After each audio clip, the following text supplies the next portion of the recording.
नमस्कार दोस्तों, बहुत बहुत प्रणाम आप सबको, बहुत सारा प्यार।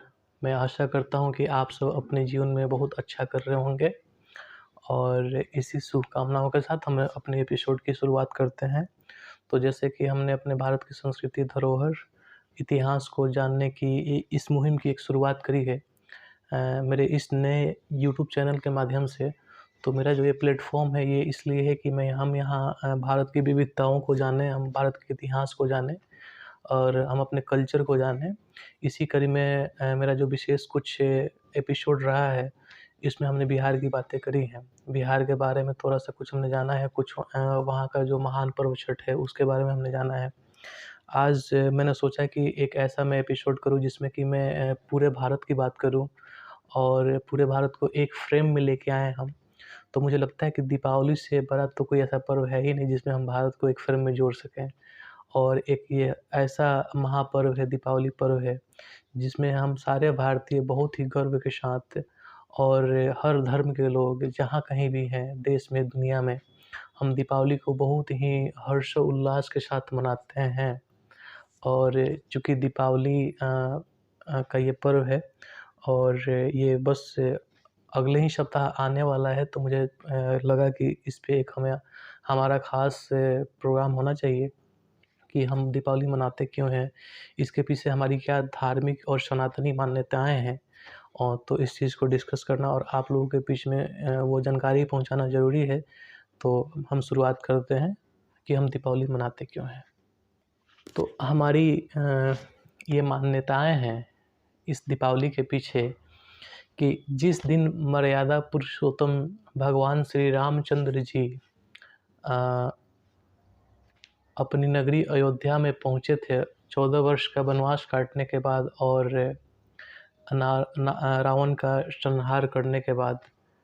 तो उसी की खुशी में, उसी के उपलक्ष्य में अ, पूरी अवध नगरी को दीपों से सुसज्जित किया गया था और इस दीपावली को मनाया गया था।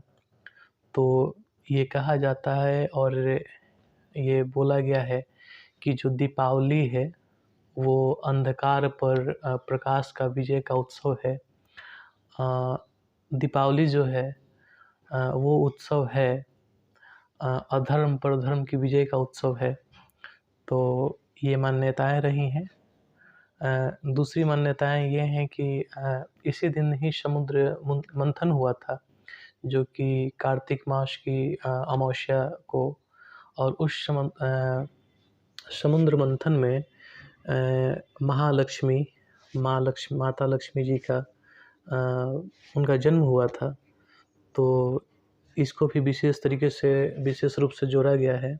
एक चीज़ और आपको बता दूँ कि दीपावली का त्योहार नेपाल में बहुत धूमधाम से मनाया जाता है और अ, आज दीपावली के दिन ही नेपाली जो कैलेंडर होता है, जो नेपाली संवत होता है, तो नेपाली संवत के अनुसार नए साल की जो शुरुआत होती है वो दीपावली के दिन से ही होती है। तो आप समझ सकते हैं कि नेपाल में इस पर्व को, इस त्योहार को कितने धूमधाम से मनाया जाता है।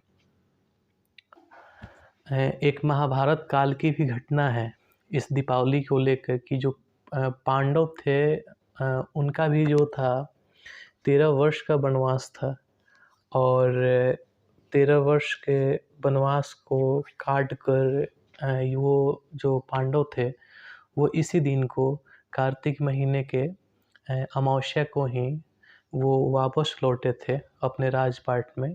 और यह बताया जाता है कि जो कौरव थे उन्होंने पांडवों को शतरंज के खेल में मामा शकुनी के सहायता से उनको हराया था और सारा राजपाट छीन लिया था।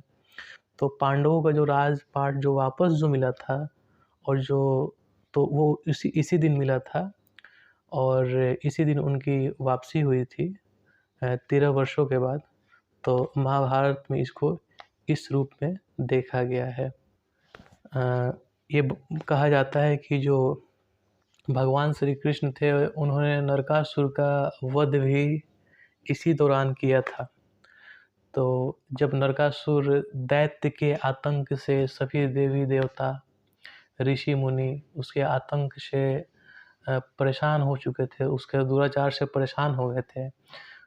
और उस नरकासुर को एक वरदान प्राप्त था कि उसको कोई स्त्री ही मार सकती है, उसको पुरुष कोई भी नहीं छू सकता है। तो भगवान श्री कृष्ण की तो लीला अपरंपार थी। उन्होंने अपनी लीला के अनुसार जो श्री कृष्ण जी की पत्नी हुई, जिनको उन्होंने अपनाया, उनका नाम था सत्यभामा। उनको अपना सारथी बनाकर वध किया था और उसका वध कर भगवान श्री कृष्ण ने 16,000 महिलाओं को मुक्त कराया था तथा समाज में सम्मान दिलाने के लिए वही जो पत्नी मैं बोल रहा हूँ जिनको जो श्री कृष्ण जी जो पत्नी थी सत्यभामा, उनसे विवाह किया था। और इस जीत की खुशी को 2 दिन तक मनाया गया था, जिसकी शुरुआत नरक चतुर्दशी यानी छोटी दीपावली और दीपावली के रूप में मनाया जाता है। तो ये भी एक मान्यताएं हैं इसके पीछे दीपावली की। राजा विक्रमादित्य थे, वो भारत के महान शासकों में से एक थे। मुगलों को धूल चटाने वाले राजा विक्रमादित्य अंतिम हिंदू राजा थे और इतिहासकारों के मुताबिक कार्तिक मास की अमावस्या तिथि को ही उनका राज तिलक हुआ था। तो हम ये समझ सकते हैं कि हमारे कितने गर्व की बात है।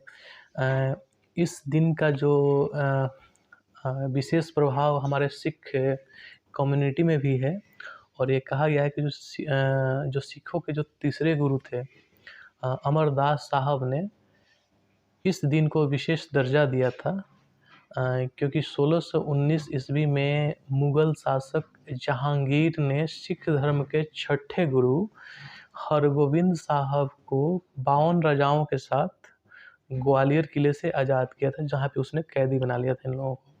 तो कहा जाता है कि दीपावली के दिन ही 1577 ईस्वी में पंजाब के अमृतसर जिले में स्वर्ण मंदिर का भी निर्माण इसी दिन हुआ था। तो आप सोच सकते हैं कि दीपावली को कितने बड़े रूप में देखा गया है इस पर्व को। तो ये कुछ रोचक जानकारियाँ थी आपके लिए दीपावली को लेके, इसके पीछे की क्या घटना है। मैं आशा करता हूँ कि ये दीपावली का त्यौहार आप सबके जीवन में खुशियाँ लाए, समृद्धि लाए, सुख लाए, शांति लाए और आप सभी अपने परिवारों के साथ मिलजुल कर रहें, प्रेम बांटते रहें और माँ लक्ष्मी से, श्री कृष्ण से, मर्यादा पुरुषोत्तम श्री रामचंद्र से और सभी देवी देवताओं से ये हम कामना करते हैं कि हमारा देश भारत महाशक्ति बने, बुलंदियों को छुए और यहाँ रह रहे जितने भी लोग हैं उन सब की वृद्धि हो दिन दुना रात चौगुना। और इसी शुभकामनाओं और मनोकामनाओं के साथ आपसे विशेष आग्रह यह भी है कि आप मेरे चैनल को सब्सक्राइब करें, लाइक करें और बेल आइकन को ज़रूर प्रेस करें जिससे कि मेरी आने वाली वीडियोज़ की नोटिफिकेशन आप तक पहुँचे और आपको कोई मेरी वीडियोज़ कोई नया एपिसोड मिस ना हो। तो और मेरा उत्साह वर्धन करने के लिए भी आपका सब्सक्राइब करना, लाइक करना तो बहुत ज़रूरी है। और मेरी कोशिश होगी अगले एपिसोड में एक नए विषय के साथ और एक और भारत की संस्कृति कला की हम चर्चा करें। और इसी शुभकामनाओं के साथ आप सबको बहुत बहुत नमस्कार। जय हिंद, भारत माता की जय। आपका दिन शुभ हो।